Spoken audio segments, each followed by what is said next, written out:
So I've been sitting here for a little bit. Jinx has just been chilling and Ava just flew over. Hello, ma'am.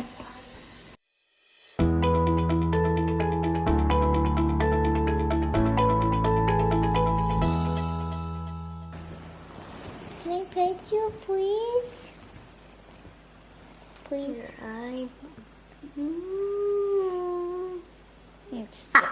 It always scares me. Don't know why, but it always scares me. Yeah, that feels good. I like that. Oh, Jinx.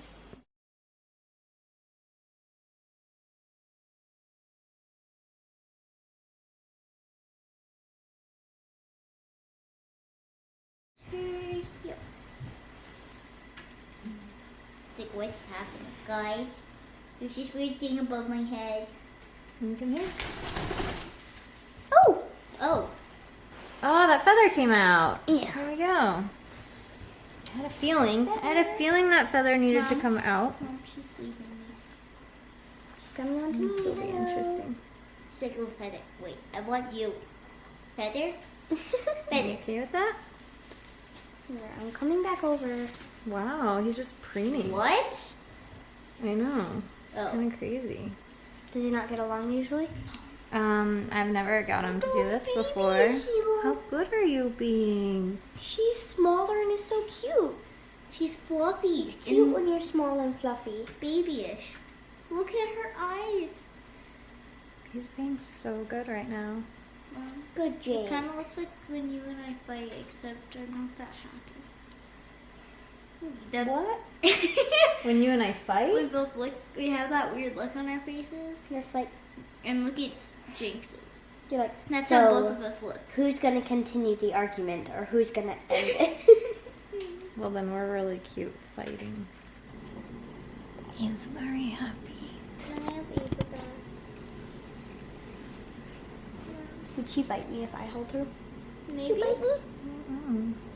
I don't know what kind of mood she's in. She seemed like she wanted to be over here for a reason, but I can try passing her off to you. No. Yeah. Good for you wanted you. I want you.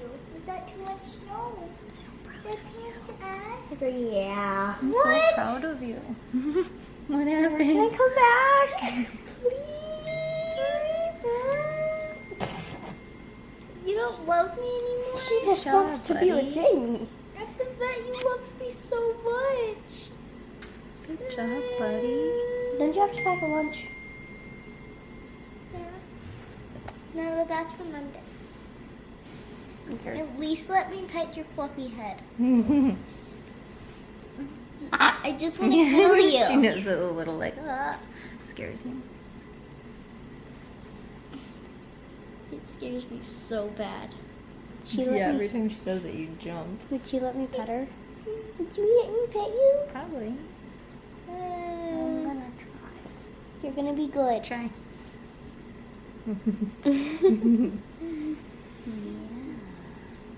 You might want to do it to Jinx. No, you're good. She's getting like all the head scratches. This is shocking. You don't know it, but it's really shocking. That they're together. Yeah. Would you let me? Mom, Probably. he's literally You your go for favorite bird. Maybe second. Well, who's your first, Jamie? I like Barry. That's what I'm saying. Why? Barry? Why? Yeah. There's like a million reasons to like Barry. Oh my gosh, What's Barry not had the to like? biggest fit. Would you want to take on another project bird? Mhm. Yeah. Tiny one? Yeah. I could ask Denise what she has. Oh gosh, you two are like in heaven. What if I do crisscross? Will you sit on me then? Oh, you let me touch you without even looking up. Oh, that's such a good Ava. That's If I such do a good crisscross, Ava. will you sit on me? You want me to put her on you again? Ah! I know. Stop it. I don't Oh, know. don't. Yeah. Look at her, don't. Don't give me to her. Ah! You're gonna fall if you're on my knee. Seriously, let me pet you. I'm proud of you.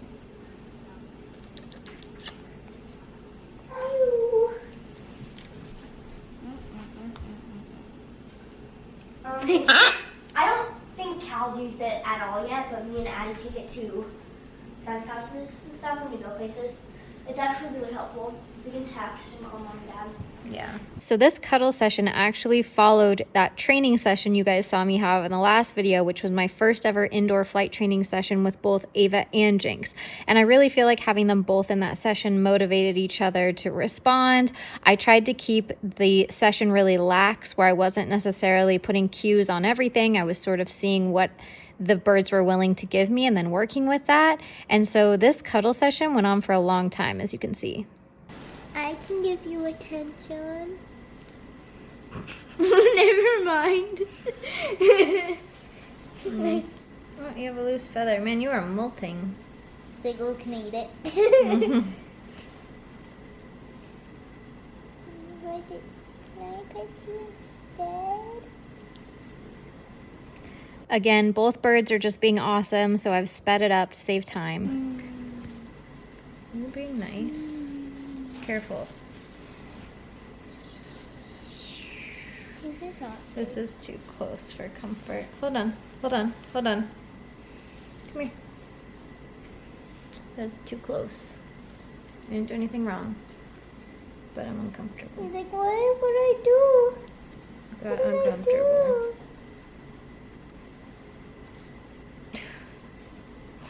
I'm so scared now. I'm gonna count my blessings tonight. You guys were more amazing than I ever expected. And I'm gonna get you guys some dinner. So I decided to put both birds away again. I do put Jinx up first, and then I'm able to grab Ava just to keep them at a safe distance where I won't cause an issue. But I feel like I've gotten away with murder in this session, so I'm ready to be done. Will you come out with me and open doors for me? Sure. Thank you. I'm gonna have wet socks, but. Sure. Can you just put some boots on there right at the front door? Or my boots on. They were faster. All right, you two. Okay, guys, let's talk about what we just saw, or at least what I just saw. I'm interested in hearing what you saw in the comments. Some of you may have picked up there was a little bit of hormonal stuff going on. So at some point when I got in between Jinx and Ava, because I was a little unsure of where that was going, I got a feeding response from Jinx, because obviously I had some beak touching in there where I was trying to move him around, and he ended up giving me kind of like a feeding response, which for those of you that don't know, it's basically when a parent feeds a chick, there's regurgitation, and then on both sides there's giving the food and there's eating the food, and there's head bobbing that goes on. And so you kind of see like this head bobbing going on, and if you've ever seen a bird getting hand fed, they give that feeding response to a syringe. And then in the wild, when it's not parent to chick anymore and it's mate to mate, they still do the same thing, and they kind of like feed each other. So I want to be really careful about hormonal responses. Obviously, when I'm scared of aggression, hormonal response is kind of nice, because I know I'm not getting in the realm of a bird trying to hurt the other bird, but it lends itself to a whole different set of problems. So I really don't want either. I don't want aggression, and I don't want hormonal response. So for me, I think I've gotten Jinx and Ava to the point where I'm not scared anymore that Jinx is going to go after Ava. I'm questioning if Ava is initiating any sort of like I'm the boss around Jinx a bit, because I'm going to tell you guys a story, and I hear this a lot with people, and I've done it myself, so you know, that's how we learn. But there's been times where I've been working with a bird and I go to give it a treat and it misses the treat and it bites my hand, and I'm like, oh no, it totally missed. The bird did not miss, and it takes me a couple of repetitions to figure out that the bird did not miss and was going for exactly what it was aiming for. And I think that same concept happened to me with Jinx and Ava. I didn't have the first one on film, but Ava totally flew to where Jinx was. Jinx ended up on the bottom, so if you guys remember from just watching that, Jinx actually was there first. Ava flew over, and Jinx ended up on the bottom in the more vulnerable position, with Ava being like, screw you. So it was a really interesting dynamic, because this whole time Jinx has wanted to get Ava and has shown aggression towards her, and she hasn't shown anything towards him. And then now that I've got them on a pretty good wavelength, these two instances happen where she actually flies over to him and like kind of pushes him off of his spot. and he didn't do anything about it, is the part that's made me go, huh, have I had this right? Maybe I was correct in the beginning. I don't know how I could misinterpret beak open and a few feathers up towards her, but maybe there's been a shift now because of all the work I've put in, and now it looks different. So I think now we're shifting into a different era of a different set of issues where I have to look at it as a blank slate again, because as Dave says all the time, training is fluid. And I think the scenario and situation and the bird's temperaments and overall environment, demeanor, everything, every variable you can think of has shifted and changed. And so I think now my mind has to open towards what is the new situation? What's the new criteria? What's the new goal? Because now I have them where they don't want to kill each other. And I don't want to take that too far where they're besties because they are male and female and they're older. Jinx is 14, Ava is 9. So I could run into mating, overbonding, breeding issues. And every conversation I had with like the zoo professional world was I shouldn't use the word never. They rarely had issues of birds not getting along and causing a problem. It was usually birds getting along too well and causing a problem. So I think that's something that I really need to have on my mind, and I really need to figure out what my goals are. I love that Jinx and Ava motivate each other during flight training, and I think I really want to keep the focus on that and do a little less hangout stuff. Now that I know I can do hangout stuff safely, I want to make sure that I'm not overdoing that to the point of creating a hormonal issue or overbonding. I also think that they're both bonded to me, which is why you kind of saw some issues where if Capri tried to get involved, Ava was like, go away. And she really wanted to be with me. There was no aggression, which is great. But she definitely wanted to be over by Jinx and I. And they were both super cuddly. And you just get into like, I don't know. I hope you guys could see the mood shift. You get into that realm, and that's not really a realm I want to be in, although I'm very grateful not to be dealing with two birds that want to kill each other. That was my main goal, is that I want these birds to be able to breathe the same air, be in the same space, be on the same tree. I don't need them to be preening each other and being like buddies, but I don't want them to hurt each other, is really the basics. So I think I'm going to reassess the situation, and I'm really interested to see what you guys think as well. Obviously, my long-term goal has been that I make Jinx so comfortable with having one of his own buddies that he doesn't feel the need to kill Kama and Tusa. But I'm not really sure what that phase looks like or if I'm quite there yet. In the scientific community, they call it building fluency, which is basically like building repetition, which I think Dave and I have called building confidence.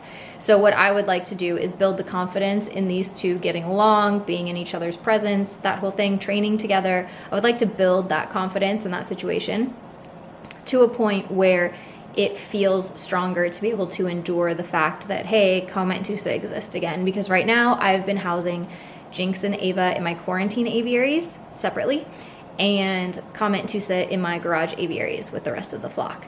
So, changing that is such a scary thought. And one of my main considerations is actually waiting for my brand new enclosure to come and moving everybody out at the same time. So they're outside, they're in the sunlight for the first time, which should take priority over hating any other bird. And it's all the flock. It's like the whole dynamic, not just the macaws having to live with the sight of each other. So I'm thinking that might be the way to go, which I'm still quite a ways from, which would give me time to build that confidence. So that's my thought. Let me know what you guys think.